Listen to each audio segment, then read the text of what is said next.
Since 1973, when the United States Supreme Court legalized abortion for the full term of pregnancy for any reason or virtually no reason, millions of unborn babies have been brutally denied the right to life, liberty, and the pursuit of happiness. Procured abortion is the unjust and violent taking of an innocent person's life. In common parlance, that translates into murder. The abortionists themselves, all across the country, use the word murder in describing what they do to unborn children. The Pro-Life Action League of Chicago holds conferences every year entitled Meet the Abortion Providers. At these conferences, former abortionists who have joined the pro-life movement tell their stories about what it was like killing babies and why they quit doing abortions. In this tape, we will meet these former abortion assistants, clinic owners, and doctors as they tell us precisely what abortion is. Listen carefully to their stories and then decide for yourself whether abortion really is murder. Nita Whitten worked as chief secretary under the pioneer second trimester D&D abortions, Curtis Boyd of Dallas, Texas. Her job afforded her a unique perspective of late abortions, and eventually she came to realize that she was involved in the business of killing babies. Kathy Sparks worked with the notorious abortionist Hector Zavalos of Granite City, Illinois. Her assignment was the procedure room, but she was trained in all areas of the abortuary business and had a clear view of the questionable and appalling practices at the clinic. Debbie Henry worked as an assistant and counselor for 6 months at an OB/GYN office in Livonia, Michigan. She had a love for children, but saw abortion as eliminating a problem rather than killing babies. It was not until she experienced nightmares of aborted babies that she realized what she was involved in. Dr. Anthony Levatino graduated from Albany Medical Center in Albany, New York in 1976 and completed his residency there in 1980. He provided abortions for his patients in his office for 8 years. In 1985, Dr. Levatino quit doing abortions and is now in private practice as an obstetrician-gynecologist. Beverly McMillan founded the first abortion clinic in Mississippi and did a large volume of business. Partly through the help of her husband, she saw the evil of the abortion profession and stopped doing abortions. She is now a much sought-after pro-life speaker. Joseph Randall was attracted to the large amount of money involved in performing abortions. Over the 10 years that he performed abortions, Dr. Randall estimates that he killed 32,000 babies. Upon his conversion to Christianity, Randall realized that instead of serving women, he had been killing their children. He stopped performing abortions. MacArthur Hill began performing abortions as a resident in the Air Force at Traverse Air Force Base in California. He felt that it was his responsibility to perform abortions since the Air Force provided the service. But slowly his conscience began to bother him, and he eventually admitted that abortion is murder.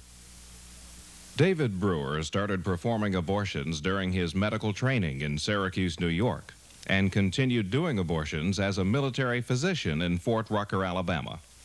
After 10 years and his conversion to Christianity, he realized the gravity of his actions and stopped performing abortions. Listen closely to his closing comments and conclusion. Carol Everett, after having an abortion, became involved in the abortion industry. She set up referral clinics in Texas, Louisiana, and Oklahoma, and worked in 2 clinics in which 800 abortions were performed monthly. Eventually, she ran 5 abortion clinics, but her life was crumbling. It was not until she witnessed the effects of abortion on women that she became convinced of the brutality of her profession. Let us listen to Carol Everett as she discusses the counseling given at the abortion mills. Hey, let's talk about those kids when they find out that they are pregnant. They may not want an abortion. They may want information. But when they call that number that's paid for by abortion money, what kind of information do you think they're going to get? Let's remember they sell abortions. They don't sell keeping the baby. They don't sell giving the baby up for adoption. They don't sell delivering that baby in any form. They only sell abortions. I cannot tell you one thing that happens in an abortion clinic that is not a lie. It's a lie when they tell you that they're doing it to help women, because they're not. They're doing it for the money. So this girl calls this number and says, I'm pregnant. Well, how far along are you? What's the first day of your last normal period? And they've got their wheel there and they figure it out. Now this counselor is paid to be this girl's friend. She is paid to be the authority for this girl. She is supposed to seduce her into a friendship of sorts to sell her the abortion. I was trained by a professional marketing director how to sell abortions over the telephone. This man came into our clinic and he took every one of our receptionists, all of the nurses, anyone that would be on the phone, and he took us through an extensive training period where we learned how to sell abortions over the telephone so that when the girl called, we hooked the sale. So she wouldn't go down the street and get an abortion somewhere else, and so that she wouldn't adopt out her baby, or so that she wouldn't change her mind. We were doing it to get her money. It was for the money.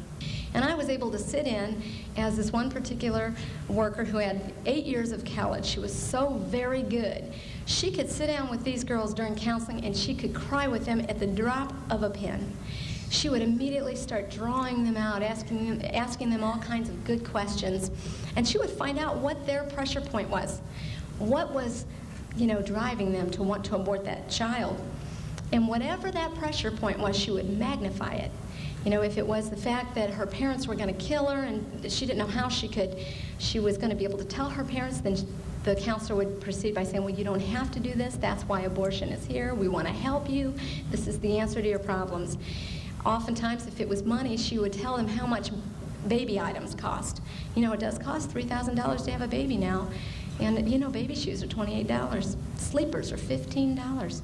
Well, it's wonderful. That's what's wonderful about abortion. We can take care of this problem, and you don't have to worry about it until you're financially prepared to have a child. So that's what the counselors would do. The counseling at this particular abortion clinic was so effective that 99 out of every 100 women would go ahead and abort. So that's very effective counseling, a very important part of that abortion clinic. We would find their weaknesses and work on it. After the basic questions, they were told briefly about what was to happen to them after the procedure. All they were told about the procedure itself was that they would experience slight cramping similar to menstrual cramps, and that was it. They were not told about the development of the baby. They were not told about the pain that the baby would be experiencing, or the physical effects it would have on them themselves, or the emotional effects.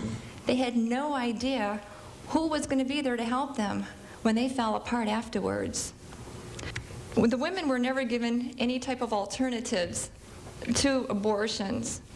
It was just automatically assumed that they knew what they wanted. They were never told about adoption agencies. They were never told about people who are out there willing to help them, to give them homes to live in, to provide them with care, and even financial support. And then the two questions they ask are, does it hurt? Oh, no. Your uterus is a muscle. And they hold their hand up if they're seeing them, and if not, they tell them over the phone. It's a cramp to open it, a cramp to close it. It's a slight cramping sensation. Everybody's had cramps, every woman in the world. So they think that's no problem. I can stand that. I've been through it before. And then they say, is it a baby? No, it's a product of conception. It's a blood clot. It's a piece of tissue. They don't even really tell them it's a fetus, because you see, that almost humanizes it too much. But it's never a baby. They can't admit it themselves when they go in the back and have little 6-week fetuses, babies that they put down disposals. I want the general public to know what the doctors know, that this is a person, that this is a baby, that this is not some kind of blob of tissue, that it doesn't make any difference. Then the girl goes into this room for counseling, and they give her a 6 to 12 page form. Now, this form is written by an abortion attorney. Ours was written by one out of New York, and it was written to confuse the girl to death. It had every possible complication of abortion you can imagine, and it would take Dr. Levantino 2 hours with a medical dictionary to go through it. Words 2 inches long that no one could possibly understand. And it does its job. It confuses her, and she doesn't ask any questions. She goes back to the 2 questions. Does it hurt? And is it a baby? And what the recovery room personnel do is resell them. They resell them on their next abortion. Oh, they don't say, hey, I'm reselling you so you'll go out and get pregnant and come back. But they make subtle innuendos that say, hey, innuendos, I can't say that word, that say, you know, this isn't going to happen again, but, you know, we're always here. So they go through this whole gamut of reselling abortion, encouraging, suppressing, and hey, call us if you have a problem. And the girls leave, and they do have problems. One of the famous lines that the doctor's wife used to use after the procedure, she'd come in when the women were crying, and she'd pat them on their shoulder and say, "It's okay, honey. Everybody makes mistakes. That's why pencils have erasers." How can you erase that thought from your mind? Where is she going to be when that woman is threatening suicide because she realizes she killed her child and there's no bringing that baby back? Where is she going to be then? She's off counting her money and buying new cars or whatever. She doesn't care. After the woman has been counseled that her abortion will be quick and painless, what is her reaction? And what is the range of complications from legal abortion? And then there are 2 reactions in the recovery room. The first one is, I've killed my baby.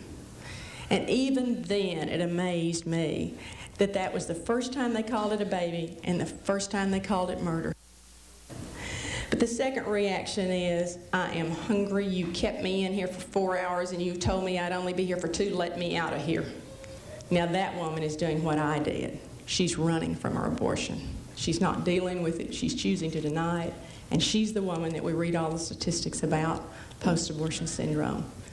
They say now it's an average of 5 years before people actually deal with the fact that, yes, they did kill their baby.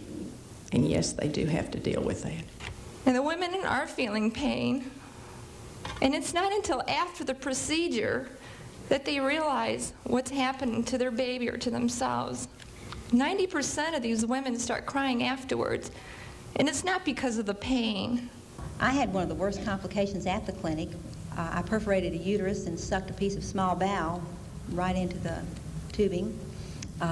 And something very interesting out of this, we had the young lady taken over to the hospital where the residents took care of her, and the surgeons spliced her bowel back together. And I went over to see her about 2 days later before she left the hospital to just, you know, say hello and are you doing okay, and that I was sorry this had happened. And she didn't want to talk to me. She wasn't angry at me. She just didn't want to think about the abortion. Thank you. You know, she was ready to get out and get back. Denial, absolute denial, just right there. That's why abortionists don't get sued. These folks don't want to think about it for at least 2 years, and then the statute of limitations is up. So there's that going on too in the reason that many women don't sue for complications from abortion. Most of the women, like has been said, wanted to forget it.